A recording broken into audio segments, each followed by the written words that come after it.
Beneath the burning sands of Mesopotamia, in the land where history began, something ancient is stirring again.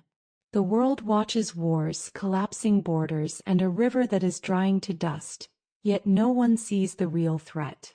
For thousands of years on the banks of the Euphrates, for colossal beings have been chained. Not men, not gods. Forces that were forbidden to move until the exact hour appointed. Now for the first time the prophecy of Revelation begins to rise from the shadows. The river retreats. The ground splits open. And the words written 2 millennia ago start to breathe.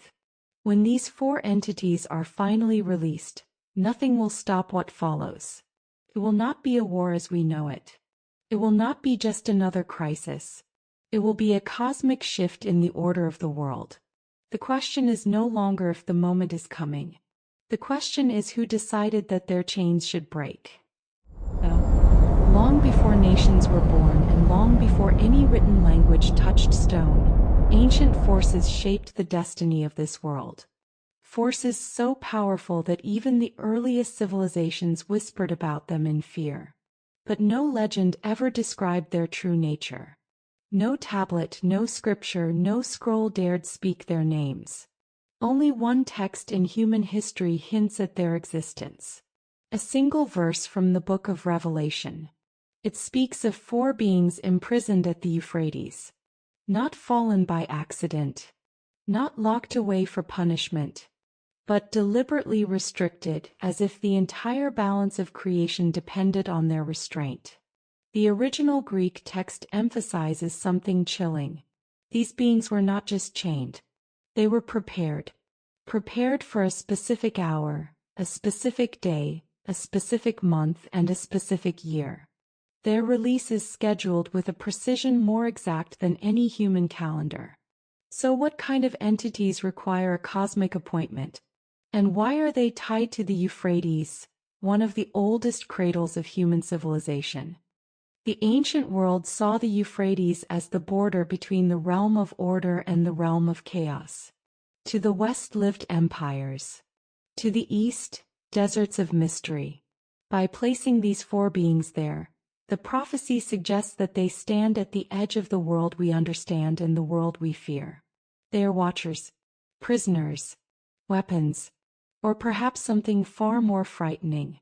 Some scholars claim they are angels of destruction, forbidden to act until the final judgment. Others believe they are the spiritual powers behind ancient empires. Forces that once moved armies, toppled kings, and shaped civilizations, then were sealed away to prevent them from altering history too early. But the most unsettling interpretation is this. Their chains are not physical. They are woven into the architecture of time itself. These beings cannot move because the timeline will not allow it. Their presence is so overwhelming that history itself must restrain them. And when the restraints break, they will not simply walk freely. They will rewrite reality. The question that haunts theologians and historians is simple. Why were they imprisoned? Revelation does not tell us what they did. It does not describe their form. It only reveals the outcome of their release, a catastrophe that affects a third of humanity. This silence is intentional, a warning hidden inside the text, a suggestion that some truths are too dangerous to be written. Imagine forces older than continents, restricted not because they are evil, but because their existence is too vast to coexist with ours. Imagine beings whose awakening signals the end of one world and the beginning of another. And now imagine this. For the first time in centuries, the Euphrates is drying. The ancient riverbed cracks open, revealing chambers, tunnels, structures buried for thousands of years. And as the earth splits, people begin to ask if the prophecy is no longer a distant future, but a warning unfolding in real time. If these four beings were forbidden to move, then what does it mean when the land above them begins to shift? Who is loosening the restraints? And why now? Chapter 1 ends with one unsettling truth. The world has forgotten them, but they have never stopped watching. For centuries, theologians believed that Revelation spoke in metaphors. Symbolic beasts, symbolic numbers, symbolic judgments. But the passage concerning the four beings at the Euphrates is different. It carries no metaphorical language, no poetic disguise. It speaks with surgical precision, as if the writer wanted the world to take this warning literally. Revelation 9 describes the moment when the sixth trumpet is sounded. A voice issues from the golden altar commanding one single terrifying order: release the four angels who are bound at the great river Euphrates. The wording is exact. The beings are not wandering spirits, not fallen entities roaming freely. They are bound, restrained at one specific geographical location. The Euphrates is not a symbol. It is a real river, a real boundary, a real point of origin for civilizations. The prophecy ties these beings to the birthplace of human history for a reason. The text then unveils an even darker detail. These beings have been prepared for a precise moment, not just a general future event but an exact timestamp. An hour, a day, a month, and a year. This level of precision does not exist anywhere else in the entire Bible. It implies a cosmic schedule, something aligned with celestial chronology rather than human time. So what happens when they are released? Revelation tells us that their emergence initiates a chain reaction that affects 1/3 of mankind. Not through natural disaster, not through famine, but through a kind of destruction that appears orchestrated, almost militaristic. It describes a force 200 million strong, moving like a storm across the earth. A number so enormous that historians once believed it to be symbolic. Yet today, with global populations and military technologies, the number is not only possible, it is realistic. Still, the passage never directly states that these four beings lead a human army. Some scholars argue that the description of fire, smoke, and brimstone coming from the mouths of the destroyers suggests something far more advanced. Some interpret it as spiritual forces behind nations. Others see it as interdimensional beings. Some even compare it to modern weaponry or autonomous systems far beyond what the early world could imagine. Yet the most mysterious part remains unresolved. Why does a voice command their release if they were imprisoned because their power is destructive? Who holds the authority to unlock them, and why is the appointed time described as part of a divine plan rather than an act of rebellion? This implies something unnerving. Their release is not a mistake, not an attack. It is a step in the cosmic narrative, a programmed moment in the architecture of the universe. Their arrival marks a transition between eras, the collapse of one world system and the birth of another. Revelation's language becomes colder, almost clinical. There is no sorrow, no warning, no plea.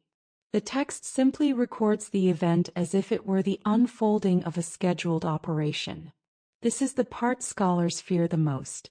The four beings do not act emotionally. They do not appear vengeful. Their purpose seems mechanical, inevitable, as if fulfilling a command written into the structure of creation. And then comes one final detail the world often overlooks. The Euphrates is not just drying. It is revealing. Ancient tunnels, buried structures, caverns that have not seen air in thousands of years. Every meter the river retreats uncovers remnants of forgotten civilizations, as if the earth itself is preparing the stage for something long dormant. If Revelation 9 is truly unfolding, then humanity is not moving toward chaos. Humanity is moving toward a moment that has been waiting since the beginning. The moment when the chains loosen. The moment when the four beings rise. And the world, knowingly or not, is already stepping into the hour written for them. The book of Revelation does not choose its locations randomly. Every place mentioned has a story, a wound, a pattern. And the Euphrates is no exception. To the modern world it is just a river. To the ancient mind it was the line between civilization and the unknown, the point where order ended and something far older began. The Euphrates is the cradle of the first cities, the first laws, the first kings, and the first wars ever recorded. It is where Sumer, Akkad, Babylon, and Assyria rose, each empire carrying whispers of divine encounters and beings who shaped their destinies. These civilizations believed that the Euphrates was a spiritual frontier. Beyond it stretched the realm of chaos, a place where gods clashed, where demons wandered, and where forbidden forces hid from human sight. Revelation placing the four beings there is not an accident.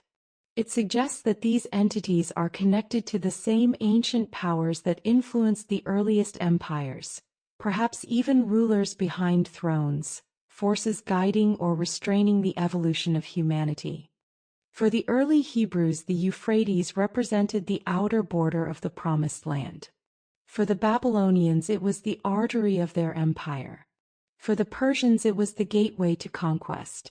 Every power that tried to rule the world had to cross this river, and every time it did, the world changed. In prophecy, the Euphrates is more than geography. It is a trigger point, a prophetic fuse. When it changes, the world follows. And today the Euphrates is changing in ways that echo ancient warnings. Satellite images show vast sections of the river drying into cracked earth. Villages built on its banks now overlook empty canyons. Fishermen walk where boats once sailed. As the water retreats, it exposes artifacts, skeletons, and structures untouched for thousands of years. It reveals tunnels carved deep into stone, some extending for kilometers, their purposes unknown. These discoveries are not random. They are reminders of the forgotten world beneath our feet, a world that may be tied directly to the four beings of Revelation. Ancient texts describe the Euphrates as the river where heavenly messengers descended and where rebellious spirits were confined. The region is filled with myths about guardians placed at the boundary between realms. Sumerian tablets speak of Apkallu, semi-divine beings who were restricted after bringing forbidden knowledge. Babylonian legends mention watchers who stood at the edge of the world. These stories mirror the biblical idea of powerful beings held at a defined border. When Revelation says that four colossal entities are bound at the Euphrates, the ancient world would have understood perfectly what that meant. Something once active was forced into stillness. Something that influenced kings and empires was removed from the stage of history and sealed away. Modern researchers also note that the Euphrates region is one of the most militarized areas on the planet. Nations collide there. Armies gather there. Foreign powers fight proxy wars on its soil. It remains the same border of tension it was in ancient times. When prophecy talks about an army of 200 million emerging after the release of the four beings, many wonder if the meaning is symbolic, spiritual, or literal. But all interpretations point back to the Euphrates as the ignition point of global transformation. The drying of the river has become one of the most discussed prophetic signs in recent years. The water recedes. The land fractures. The ancient ground opens. The world watches without understanding that this place is not just a natural disaster zone. It is a stage, a clock, a boundary designed to hold something immense. If the Euphrates was the border where the ancient world broke, then what happens when that boundary collapses again? What appears when the river no longer hides the secrets beneath? What rises when the final hour written for the four beings arrives? The answers are not in our future. They are buried in our past.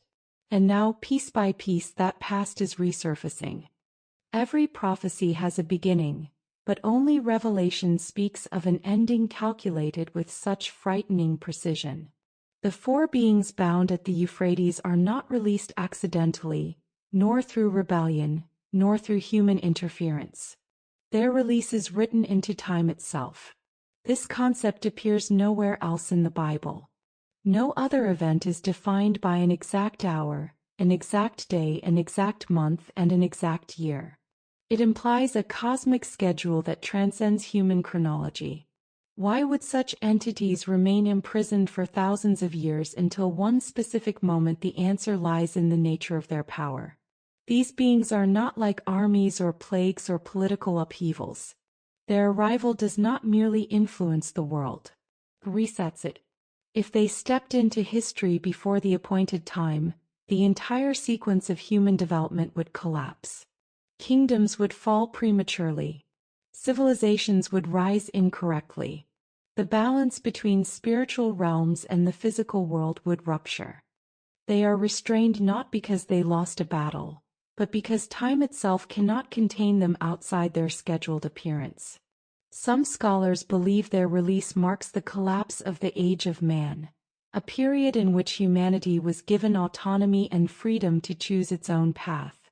According to this interpretation, these beings are part of the transition between eras. When they rise, one age ends and another begins. Their presence signals that humanity's story is reaching its closing chapter. Others argue that the release of the four beings triggers a chain reaction already hinted in Revelation. Their arrival appears just before the global conflicts described in the following chapters. It is possible that these beings influence not only physical events but also spiritual forces behind nations. They may awaken impulses that shape geopolitics on a scale that humanity cannot comprehend. They may stir something ancient within the collective consciousness of civilizations, a force that pushes nations toward confrontation. A darker interpretation suggests the beings are not simply released but activated. They are not passive figures waiting in chains. They are precision-designed instruments meant to execute a task at the final moment of history. Their existence is tied to the architecture of the universe like a cosmic failsafe. When humanity reaches a certain threshold, moral, technological, or destructive, their activation becomes inevitable. Some theologians draw parallels between the appointed hour and celestial alignments. In many ancient cultures, certain heavenly configurations symbolize transitions in divine authority. If the beings are tied to such cosmic patterns, then their release might coincide with astronomical events that resonate across dimensions. This would explain why the moment must be exact. A slight deviation would break the harmony of the event. There is also the unsettling possibility that their release marks a confrontation between realms. The spiritual and physical worlds may be drifting closer, weakening the barriers that once kept them apart. The Euphrates drying, conflicts increasing, and ancient structures resurfacing might be indicators that the boundary between worlds is thinning. At the final hour, this barrier could collapse completely, allowing forces long sealed away to emerge. But the most profound aspect of this prophecy is this. The four beings do not escape. They are not freed by accident. They are released by command. A voice coming from the altar in heaven speaks the order, and creation responds. This means their release is not a failure of divine control. It is the fulfillment of divine design. Something must happen that cannot begin without them. What they bring is not chaos for its own sake. It is transition. It is the closing of a cycle that began at the dawn of civilization. It is the moment when everything hidden beneath the surface of history rises to confront the world. The appointed hour is not simply a point in time. It is the key that unlocks the final sequence of events. When it arrives, the chains will not resist. The earth will not hold them. The Euphrates will no longer conceal them.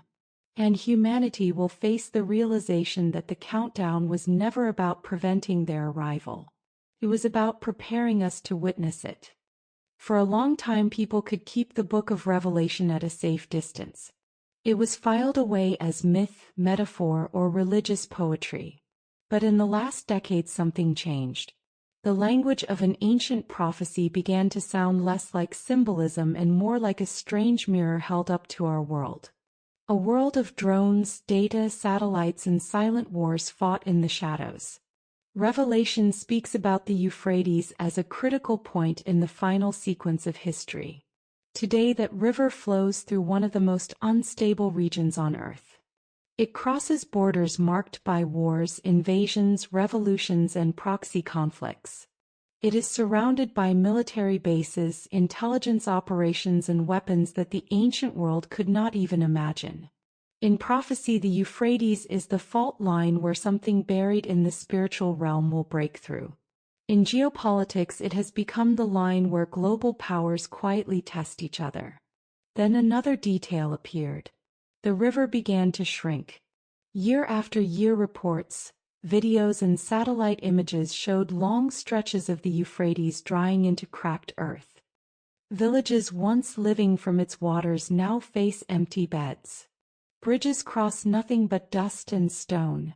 To a secular world, this is climate mismanagement, dams, politics. To a prophetic eye, it is something else. It is the stage being cleared. The curtain being slowly lifted from the ground that has been hiding secrets for thousands of years. At the same time, the concept of a 200 million strong force no longer feels impossible. When John wrote Revelation, such a number was unimaginable.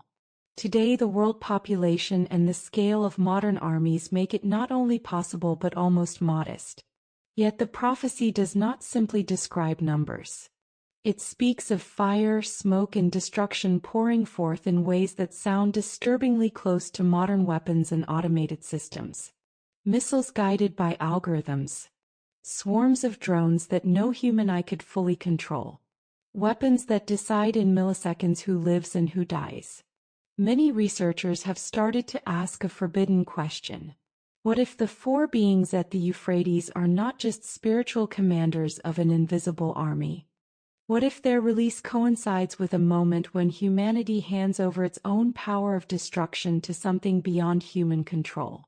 An intelligence that does not sleep, does not feel and does not regret. Some call it automation. Some call it artificial intelligence. In a darker reading of prophecy, it begins to look like something else. A throne prepared for an unseen ruler. The more interconnected the world becomes, the easier it is for a single decision, a single error or a single line of code to trigger catastrophe at a global scale. Old wars required time, troops marching, supplies prepared, decisions debated. Today, decisions can be executed at the speed of light. Revelation describes sudden shifts, rapid chains of events, entire segments of humanity affected almost at once. The technology for such impact already exists. The only thing missing is the moment when restraint is removed. Meanwhile, the Euphrates remains a theater where history and prophecy overlap. Under its dry sections, archaeologists find ruins, tombs, and tunnels. Above it, satellites observe troop movements and military exercises. Around it, politicians speak of peace while factories build new weapons. In ancient texts, the river marked the border between the realm of the known and the realm of the feared. In the modern world, that border has become blurred. What was once physical is now digital. Wars can start as easily in code as in the desert. There is another layer. For the first time in human history, people everywhere can watch these changes in real time. Videos of the dried river spread across social media within hours. Images of ruins emerging from the mud go viral. Every new conflict in the region is streamed, analyzed and commented on by millions who may never have heard of the Euphrates before. The prophecy has left the pages of an old book and entered the algorithm. It has become content. Trends, clicks. Yet behind the noise, something older is still moving. Some will say that all this is coincidence. Rivers dry. Wars happen. Technology advances. They are right on the surface. But prophecy speaks beneath the surface. It suggests that when certain signs align, they do not just create a pattern. They unlock a sequence. Imagine a world where military superpowers rely on AI to defend their interests along the Euphrates. Imagine autonomous systems watching the same ground where four ancient beings are said to be bound. Imagine tensions rising, borders hardening, and decisions accelerating until one spark is all it takes for events to spiral beyond human control. In such a world, the line between a spiritual command and a digital command begins to blur.